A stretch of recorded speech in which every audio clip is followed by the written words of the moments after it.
Hi, this is Robert Wilkins, aka Basketball Tall, your BT dispatcher, bringing you news and commentary with a different flavor. Today is a very exciting day. It only comes around once a year, baby, and we're talking about the NCAA playoff championship game between the Miami Hurricanes and the Indiana Hoosiers. And we're talking about Carson Beck going up against Fernando Mendoza. Boy, those guys have really earned their money through the transfer portal. We're talking about millions that they've earned, not just from the NIL, but what about those other maybe commercials and so forth? But boy, I'm excited today, and I know you are too. And I'm sorry that your team didn't make it. Mine didn't make it, and that's my OU Sooners. But I'm still excited because I am a football enthusiast. College football and the NFL as well. But right now, today, it's the NCAA's time, baby, and you don't want to miss it. Who are you rooting for? So stay tuned. I'm going to give you some information, and I'm going to also share with you what others are thinking, giving their predictions as to who they think will win. Stay tuned.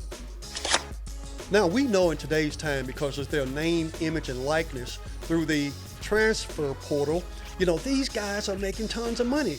You may not even be aware of this, but in college football today, they're making more than the minimum salaries of those in the pros in the NFL.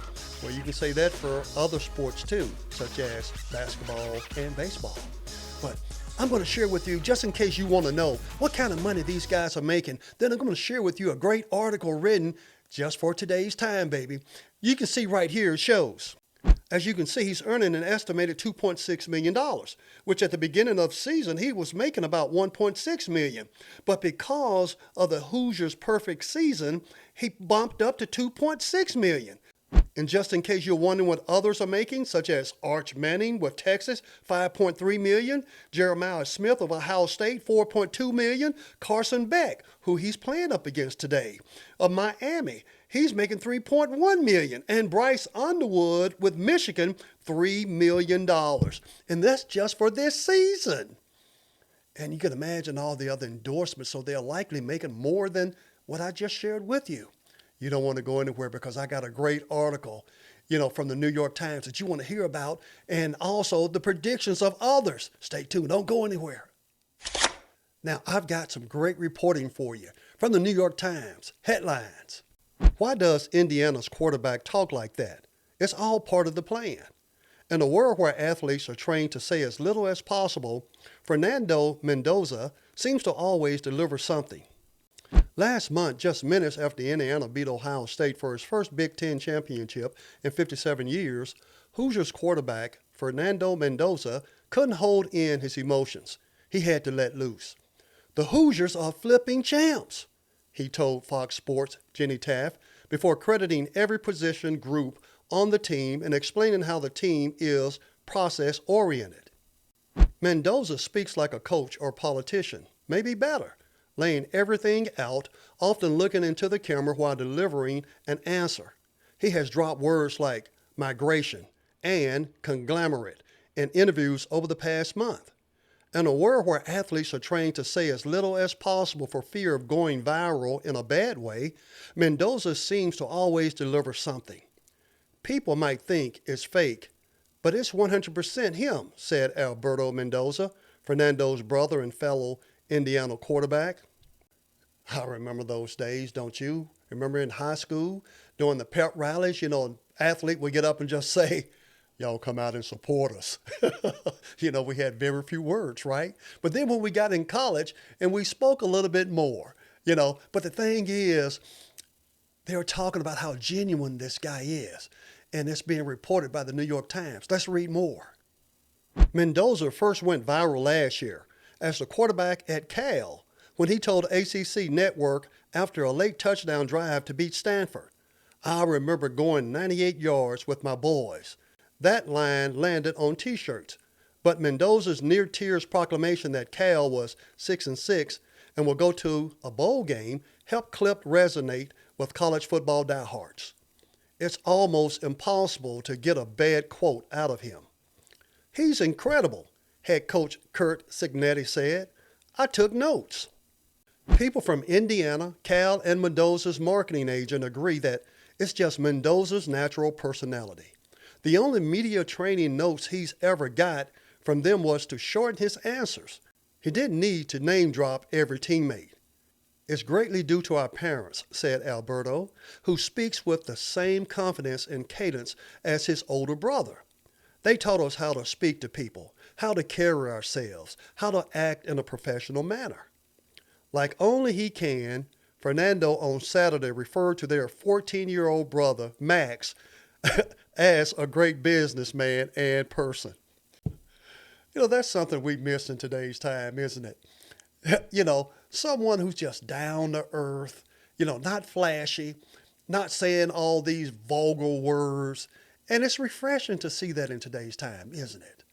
Don't go anywhere, baby, because you got to stay tuned for these predictions. His use of flipping in Indianapolis was authentic too. There is no cursing from Fernando, even in private. He'll be like, gosh darn it, when he gets scored on in video games, said Indiana receiver and roommate Charlie Becker, whom Mendoza referred to as such a young man, and his on-field interview after beating Ohio State. That's pretty funny, don't you think? Very down-to-earth guy. It's refreshing too. Let's read on. The quarterback's delivery is no accident. Mendoza said at Saturday's National Championship Media Day that he took public speaking classes in high school and at Cal, and he watched YouTube videos about public speaking. Thank goodness that we have YouTube today, right? Because all the training we can get just from our phones, our computers. Just pop in and listen to all the pros speak on maybe how to pronounce certain words. But don't go anywhere, baby, because I'm still hot on this track and I'm excited and I'm continually bringing you more good reporting here. Stay tuned. Now, the reporting that I'm bringing to you is from the New York Times Athletic, their sports column.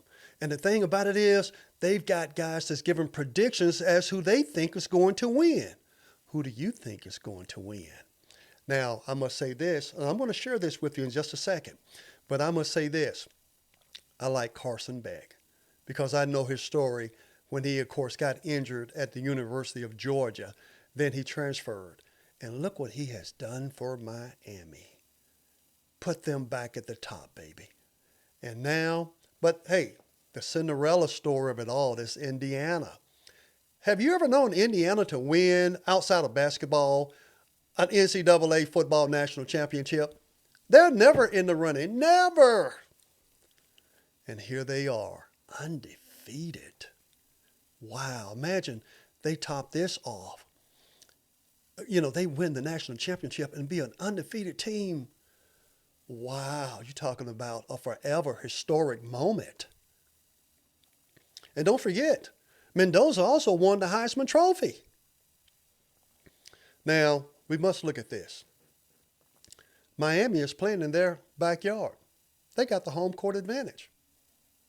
But I guess it doesn't matter for as Indiana is concerned because they've been winning no matter where, on the road, off the road. It doesn't matter. But home court usually always means something, doesn't it? So my thought is I like Carson Beck because I like his story coming from Georgia. And I like Indiana because they've never been there. And, we're talking decades, if ever.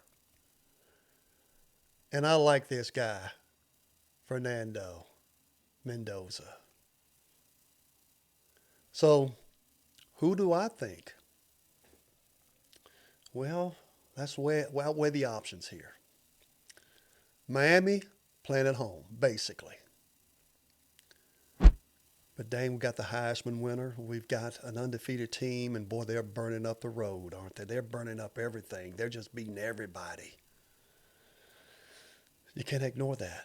And I think they're on a mission. Well, both teams are on a mission. But for some reason, this Indiana team seemed to be a little bit special. Normally, I would go with the home court advantage. But me personally, and I'm not gambling, I'm just giving my thoughts. I think it's going to be Indiana. Who do you think? Let's talk it over with our buddy and friends and let's get excited because here it is right now, and I'm going to share with you some of the predictions here. As you can see, the majority have Indiana as the favorite to win. Robert Wilkins, aka Basketball Tall, also your BT dispatcher, bringing you news and commentary. And today's commentary is about sports. And I'll see you next time.